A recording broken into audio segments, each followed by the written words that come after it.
Okay, so welcome to a new video. Today we are going to install a new set of coilovers on our Toyota Carina project car.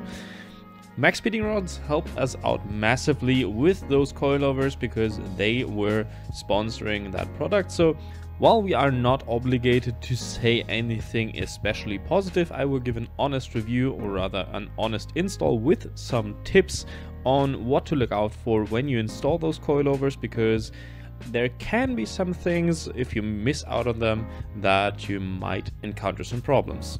As always with our Maxpeedingrods sponsored videos, you also can get a 5% discount if you use the code throttle at checkout. And now for the coilovers. These are basically adjustable coilovers from the new SP series, so the basically more higher end coilovers than the older ones that you were able to get for around 200 to 300 bucks.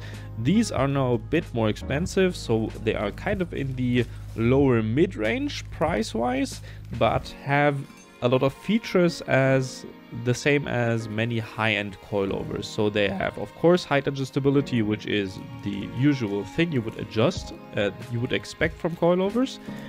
They also have a damping adjustment, which is not only for rebound, which on some cheaper coilovers is only rebound possible, so that's kind of a bit useless, but this is also in damping and rebound, so that's in both ways adjustable, up to 24 clicks, so you can go from hard to relatively soft. The springs in this unit are 8 and 6 kilograms, that's for front and rear, and there's also adjustment on the top hats for camber, and as well as long holes for adjustment on the bottom for camber. So you are going to be able to run a lot of camber if you need to. For example, on a track car like Miatas, those want a lot of camber when you are tracking them, sometimes even 5 degrees or more, and that is possible with these coilovers. Although how good they are on track, we will see. They also use a uniball top hat, which makes them a bit stiffer, or rather more direct than a traditional rubber mount, so that may introduce some noise compared to a rubber mount, but in theory should deliver a more direct driving feedback.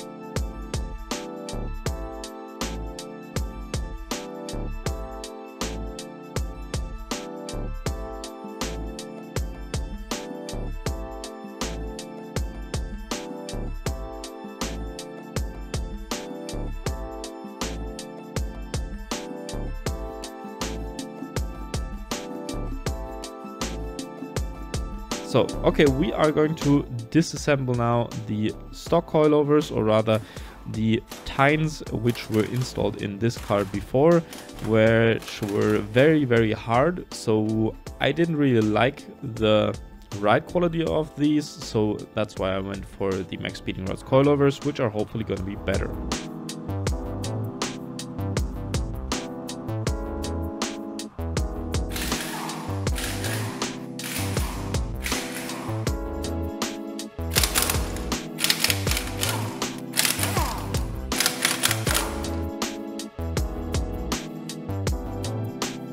Just for context, the TEINs, which aren't adjustable, are around 700 euros with these lowering springs and the adjustable dampers. The dampers are also adjustable. They are the Enduro Pro series. I used them on the softest setting, but they were still kind of stiff. The good thing is, disassembly on this car is very, very easy. I got the coilovers out in only a few minutes per corner, and so that was pretty quick.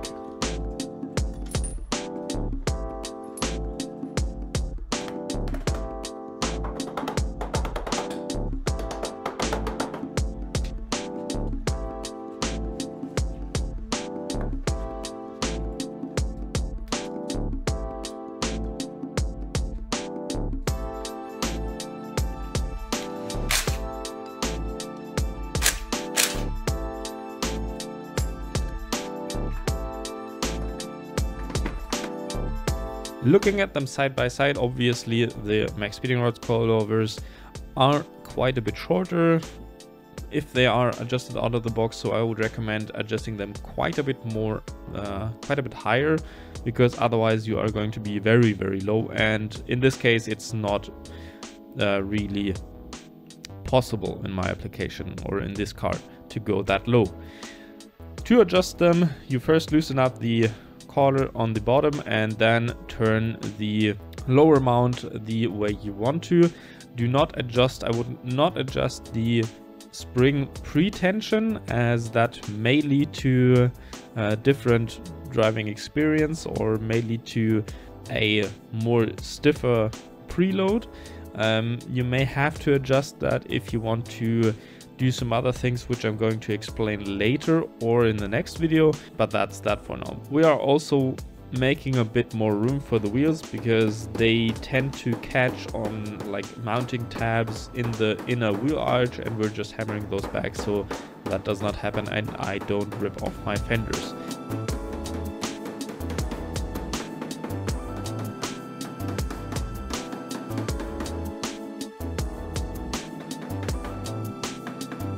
Installation is pretty easy.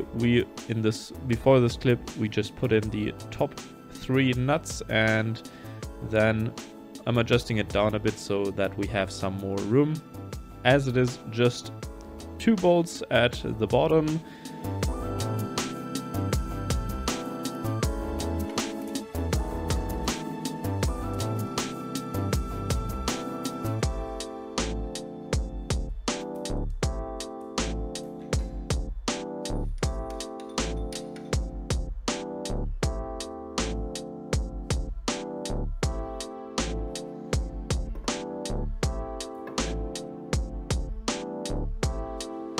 We had to look out for the camber adjustment. So in the front we almost used 0 camber, but a bit more than in the back. In the back we used 0 on both sides because the tires were otherwise hitting the shocks, or rather the springs, so we had to dial out any camber there. And on the front we used maybe 1 to 1.5 degrees, because otherwise the tires wouldn't clear the fenders. Lowering the car, we noticed that on the rear it was still quite high, and yeah, we put it back in the air and we lowered it some more. In this scene I can also show you, please make sure to lock both of the collars, so the bottom one to the shock body and the top, both ones, lock them together so that they don't move while driving. Otherwise you will get vibrations and some clunking noises, because obviously the lower collar or the lower adjustment nut is also keeping the damper from wobbling around in the lower adjustment or in the lower mount. So you need to tighten that with the tool at least, so that those are fixed in place, and the upper ones so that they don't adjust or lower your car automatically while driving. Something that's also important is to check any bolts so that they aren't loose, for example the top nut, but just make sure that everything is tightened properly so that you don't get any unwanted noises. Because I've seen that quite a lot on coilovers, that people are saying, well, these are terrible coilovers because they are making noise, and that shouldn't be the case. The only issue while installing is with these coilovers I found is that you have to reduce the preload of the springs to 0 and then some, so that the travel outwards for the shock is extended, because the shock is a bit too short for this car. You probably are not going to have to do this in a different car or in a different application, for example in a Miata or in E36 or whatever, but in this case the shock travel outwards is a bit too shallow, and there might be a clunking noise if the shock is bottoming out outwards. Okay, the coffee still survives so far. The coilovers are definitely super loud, and I would not want to daily it on max stiffness. I'm surprised that my coffee didn't. So I had to adjust that so that doesn't happen, because our roads here are very, very bumpy, and therefore that happened pretty often. And when reducing the preload or setting the preload to 0 or negative so that the spring can move freely and the shock has a bit more travel outwards, I did not have that issue anymore. So keep that in mind, and that is what can also cause a lot of clunking sounds when driving, and what could cause you to say that these coilovers, well, they clunk or whatever, or make weird noises which they aren't supposed to. That's basically it for the install and for some tips I'm giving you on installation. As far as a review while driving, I will give you that in a few days or few weeks maybe, because I have some work to do on the car. But otherwise, that's it for now. I wish you a nice day and goodbye.